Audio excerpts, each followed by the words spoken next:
Ani ay hanep buhay sa usa ka kanhi construction worker nga patok sa mga buot mohigop ug init nga sabaw niining bugnaw nga panahon.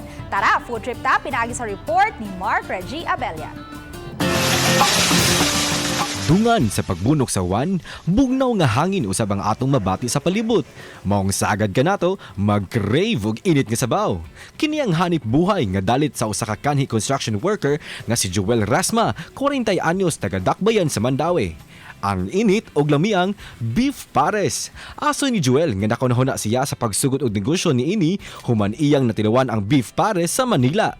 Sa puhunan nga 1,000 pesos nga gisugdan niya ni adtong 2021, karon giangkon niya nga dako na kaayog na balik ngadto kaniya. Dako kayog tabang, sir. Actually, sir, ni undang jud kog trabaho na, sir, kay nag-focus naman ko ani, sir. Maka-saving, sir, maka-provide kung unsay kinahanglanon, unlike sa una nga maglisod jud. Sa pangutana kung unsang iyang sekreto sa lamiang beef pares, Lami siya, sir. Dayon sabaw, init, lami higop. Labi na kay sakto sa panahon kay init. Bugnaw, parisag init. busa kung ikaw nangita og pangpainit ning bugnang panahon, pues you need beef pares. Kauban si Clans Gabutin, Mark Reggie Abella. Balitang Bisdak.